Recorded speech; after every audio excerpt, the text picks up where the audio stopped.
sur Média sur Europe 1. Thomas Hill, vous recevez ce matin l'animateur Philippe Risoli, aussi auteur de Dites bien mon fils que je l'aime. C'est un recueil de souvenirs à dévorer. Oui, Philippe qui nous parlait de ce titre. Découpé en dos, les patates douces. Et je vous le passe, j'avais pas prévu de vous le passer ce matin, mais pendant la pub, vous nous racontiez l'histoire de cette chanson. Oui, bien sûr. Et pourquoi se couper en dos les potatos? Alors, c'est patatos, en fait, c'est un clin d'œil au film des Inconnus, c'est-à-dire les sans patates, c'est ça le truc. On a enfin l'explication. Les cuitas, les bananes, ça veut pas dire grand-chose, mais c'est un peu l'équivalent dans mon langage, dans une nuit de délire, des carottes sont cuites, quoi. C'est pour, en fait, je raconte la fin de l'émission Millionnaire dans cette chanson. On va parler de quelques grands moments de votre carrière, justement, grâce à ce livre, Dites bien à mon fils que je l'aime, un livre dans lequel vous mettez aussi les choses au point, avec un certain Michel Drucker. Évidemment, ça nous a intéressé, ça. Oui, mais vous dites s'il fait partie gentiment, je tiens à le préciser. Je vais même vous lire, parce que c'est fait de manière élégante. Vous dites s'il fait partie de ceux qui m'auront donné envie d'exercer ce métier.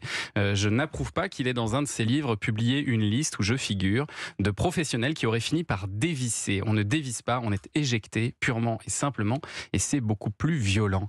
Oui, oui, parce que je pense que dévisser est un terme, en tout cas, qui ne convient pas à ma situation, dans la mesure où cela signifie, en jargon pour les alpinistes, c'est tomber finalement. Ouais. C'est surtout commettre une faute ou une erreur. C'est ça. Ce qui n'a absolument pas été mon cas.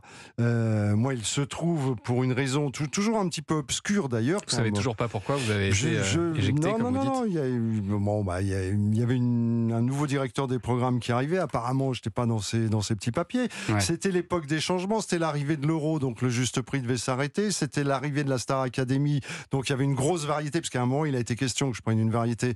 Mais avec l'arrivée de la Starac, bon, ça s'est pas fait.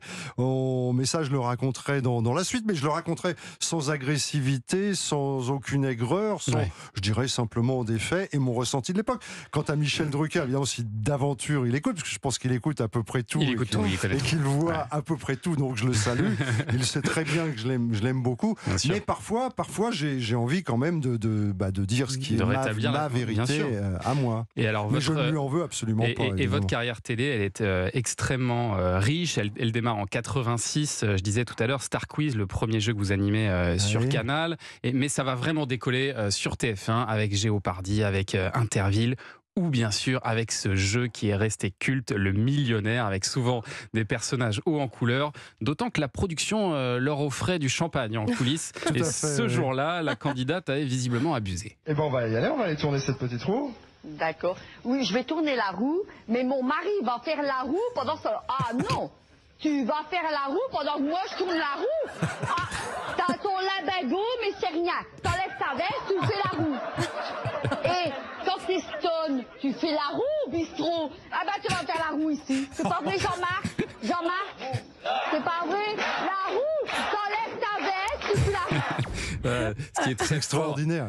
C'est fou, il y a des séquences comme ça du Millionnaire, on les a revues hier au bureau, c'est dingue. D'autant que le Millionnaire, on se dit, ça reposait quand même sur pas grand-chose, c'est des personnes qui tournent une roue. Alors je vais vous préciser, ça reposait strictement sur rien. Voilà. Si ce n'est des gagnants et non pas des candidats. Ça peut paraître une précision de vocabulaire, mais c'est très important, parce que ce sont des gens qui ne demandent pas un candidat, il fait une démarche positive, il veut se retrouver sur un plateau de télé. Pas le gagnant. Le gagnant, lui, ce qui l'intéresse essentiellement, c'est combien. C'est déterminer le montant de ses gains. Et moi, on me demande de faire dans un format de 26 minutes une vraie émission de télévision. Alors j'appelais ça un talk show à suspense, mais moi ça m'a bien éclaté parce que ça m'a permis de faire du stand-up, ça m'a permis de monter un groupe avec Pierre Billon, de chanter, de danser, de faire en fait tout ce que j'aime finalement, et de me substituer parfois aux gagnants quand sa personnalité n'était pas suffisante pour on va dire intéresser le grand public et faire des trucs comme ça. Et donc ça a duré, c'était parti quoi pour toi? C'était pas un cadeau au départ qu'on m'a fait. Mais ça a duré 10 ans cette histoire. Ça a duré pendant 10 ans. Ça a manifestement marqué, puisque 20 ans plus tard, on continue à me parler de ce format, de cette émission. Autre tube qui a duré 10 ans, le Juste Prix, que vous avez animé jusqu'au 31 août 2001. C'est le jour de votre dernière. Et bien évidemment, avec celui qui est en très grande forme pour cette dernière émission du mois d'août, mesdames, messieurs, Philippe Risoli. Merci beaucoup.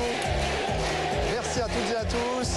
On va mettre le feu aujourd'hui. Ça doit se terminer comme ça. Merci. Installez-vous. On les arrête pas, du coup. quel accueil, quelle chaleur. C'est Bercy. C'est Bercy.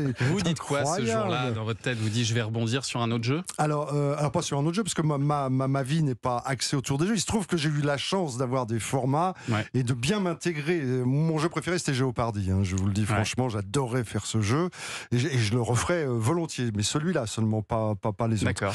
Non, je pensais effectivement, d'abord parce que j'avais quand même quelques projets sous le tapis avec TF1, notamment on évoquait avec Étienne Moujotte, paix à son âme, et c'est difficile de parler puisqu'il n'est plus là, mais lorsque je l'avais rencontré, on évoquait une émission caritative, il me répétait sans cesse, t'es quelqu'un de fédérateur, t'arrives à convaincre facilement les gens, t'emmènes les foules avec toi, faut faire une émission pour un certain nombre d'associations, voilà. Et moi ça m'intéressait vraiment. Donc que le juste prix s'arrête, c'était sûr, c'était certain, puisqu'il y avait l'arrivée de l'euro et plus personne comprenait rien à rien. Donc voilà. Puis il était temps de faire une pause, parce que vous avez dit 10 ans avec moi, mais il y avait eu Patrick Roy avant, il y avait eu Eric Galliano, il y avait eu Max Meignier, donc ça avait commencé en 88 en fait. Donc c'était bien de souffler un peu. Je pensais vraiment me diriger vers autre chose. Ça ne s'est pas fait. Alors bon, ça, je vais vous faire exactement la phrase qui m'a été dite. Je vous le dis, mais ça sera dans le prochain tome. Dans le prochain tome, parce que faut bien préciser que je ne traite pas du tout de ça dans mon livre. Non, c'est votre enfance, vos souvenirs, mais c'est avant la télé. Voilà, c'est là, c'est un petit plus. Étienne, que j'ai eu au téléphone le 12 juillet 2001, c'est très précis, à 21h. Après avoir parlé pendant près d'une trentaine de minutes, ça a duré longtemps, de la pluie, du beau temps, de m'avoir expliqué qu'il m'adorait vraiment, que j'étais un animateur formidable, etc., m'a dit cette phrase, je pourrais presque en faire le titre d'un livre. Dans l'immédiat, grand, je n'ai pas de projet pour toi. Voilà, c'est terrible quand vous entendez ça, alors que vous attendez, et sachant qu'on venait de parler pendant 20 minutes d'autres choses, et de télévision également. Ce sera ça sera la suite. Peut-être le titre de votre prochain livre. Tout cela est dit, mais vraiment je le précise, parce que des fois je lis des trucs qui sont pas très agréables à lire et qui ne reflètent pas du tout. Voilà, il n'y a ni aigreur, voilà, c'est comme ça. Ce sont les turbulences de ce métier, vous en connaîtrez sûrement. Bien sûr, on a connu. Le moment venu, vous en avez connu, il y en aura d'autres, et puis voilà quoi. Dites bien à mon fils que je l'aime, aux éditions de l'Archipel. C'est Philippe Risoli qui était notre invité ce matin. Mais restez encore un petit peu avec nous, parce que dans un instant, il y a Julien Pichenet qui arrive. Le journal des médias de Julien Pichenet, c'est à 9h30. À tout de suite sur Europe 1.